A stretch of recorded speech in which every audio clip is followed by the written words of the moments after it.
శుభమస్తు. శ్రీరామ జయం. ప్రతిరోజు మనకు కనిపించే దైవం ఒకరు ఉండగా ఆ దైవాన్ని మరచి ఆలయాలలో వెతుకుతూ ఉంటాం, ఆందోళన పడిపోతూ ఉంటాం. ప్రతిరోజు మనకు ఆ దైవం కనిపిస్తాడు. ప్రతిరోజు మనకు ఉచితంగా దివ్య దర్శనాన్ని అనుగ్రహిస్తాడు. ఏ విధమైన రుసుములు చెల్లించే అవసరం లేదు. సేవించాలి అంటే కూడా ఏ విధమైన వస్తు సంభారాలు కొనుగోలు చేసే అవసరమే లేదు. కానీ ఖర్చు లేకుండా, పైసా ఖర్చు లేకుండా, రూపాయి ఖర్చు లేకుండా ఆ స్వామిని తలచుకుంటే చాలు, దర్శనం చేసుకుంటే చాలు, నమస్కరిస్తే చాలు, ఆరోగ్యాన్ని అందిస్తాడు. ఆ స్వామి పేరే సూర్యనారాయణమూర్తి. ఏ విధమైన తొందరపాటు లేకుండా, ఏ విధమైన ఆలస్యాన్ని చేయకుండా సక్రమంగా ఏ సమయాన్ని తాను ఉదయించాలో ఆ సమయానికే ఉదయిస్తూ మన వాచీలు కూడా, గడియారాలు కూడా సరి చేసుకునే విధంగా క్రమశిక్షణతో సమయపాలనను పాటిస్తూ దర్శనమిచ్చే ఒకే ఒక్క ప్రత్యక్ష కర్మ సాక్షి సూర్యనారాయణమూర్తి. ఆంజనేయుడు ఈ సూర్యనారాయణమూర్తిని స్తోత్రం చేసి అపారమైన జ్ఞానాన్ని పొందాడు. నవవ్యాకరణలలో పాండిత్యాన్ని పొందగలిగాడు.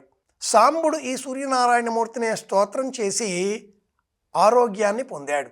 సత్రాజిత్తు ఈ సూర్యనారాయణమూర్తినే స్తోత్రం చేసి శమంతకమణి ఐశ్వర్యం పొందాడు. బంగారాన్ని అనుగ్రహించే మణి శమంతకమణి.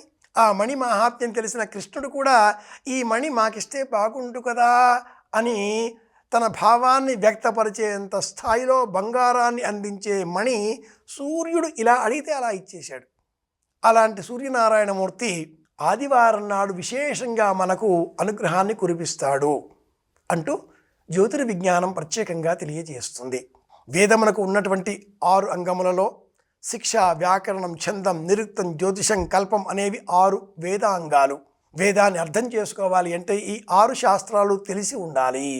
వీటికే షడంగములు అని పేరు. ఈ 6 అంటే శిక్ష, వ్యాకరణం, ఛందం, నిరుక్తం, జ్యోతిషం, కల్పం. ఈ 6 జ్యోతిషం 5వది ప్రత్యక్షం కనిపించే శాస్త్రం. ఇది సూర్యుడు, చంద్రుడు, నక్షత్రాలు వీటి ఆధారంతో ఖచ్చితమైన లెక్కలు కట్టి గ్రహణం ఏర్పడుతుంది ఎప్పుడు, మూఢం ఏర్పడుతుంది ఎప్పుడు, మూఢం అంతమవుతుంది ఎప్పుడు, ఎప్పుడు వర్షాలు కురుస్తాయి, ఎప్పుడు ఎండలు విరగకాస్తాయి, ఎప్పుడు బంగారం, వెండి ధరవరలు మారుతాయి, అన్నింటినీ చెప్పే శాస్త్రం జ్యోతిర్విజ్ఞానం. కాబట్టే ఒక నక్షత్రం, ఒక ఉపగ్రహం, 5 గ్రహాలు, 2 కనిపించని నీడలు రాహుకేతువులు, ఈ 9తో ఒక బిందువుకు చుట్టూరా ఉండే 360 డిగ్రీల ప్రాంతాన్ని 12 భాగాలుగా, గడులుగా విభజించి 12 రాసుల పేర్లతో ఏర్పాటు చేసి 12 బొమ్మలతో మనకు ప్రపంచంలో ఉండే ప్రతి అంశాన్ని ఈ ఒక బిందువు 360 డిగ్రీల కోణంతో పరిశీలించవచ్చు, అవగాహన పెంచుకోవచ్చు అని బోధించే జ్యోతిర్విజ్ఞానానికి ఆధారం గ్రహరాజు సూర్యుడు. గ్రహమండలే ప్రవిష్టమస్మిన్నధికరణే వృత్తాకార మండలే.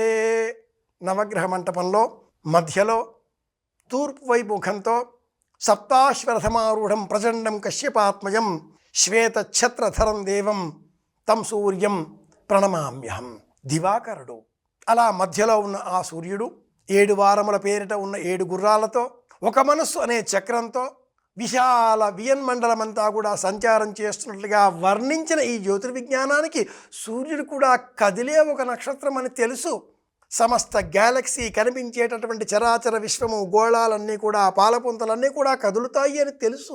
వాటిని కూడా లెక్కపట్టిన ఈ విజ్ఞానం ఆదివారం నాడు సెలవు రోజు అని చెప్పకుండా సూర్యోపాసన చెయ్యాలి అనే ప్రబోధం చేసింది.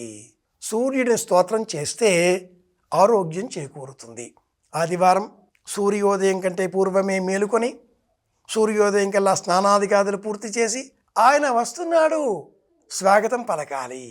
పరమేశ్వరా నీవే తపైతఃపరం మెరుగున తండ్రి అంటూ స్వాగత వచనాలు పలకడం పేరే సంధ్యోపాసన, సూర్యోపాసన.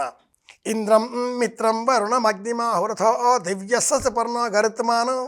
సూర్య సంబంధంగా చేసే నమస్కారాలు 12 అనేకం. సౌరాష్టాక్షరి మహామంత్రం విశేషం. సూర్యోపాసనకు సంబంధించిన విశేష వైదిక పరిజ్ఞానం పేరు అరుణం. విశేషంగా యజురారణ్యకంలో, తైత్రీయ యజురారణ్యకంలో మొదటి ప్రశ్న.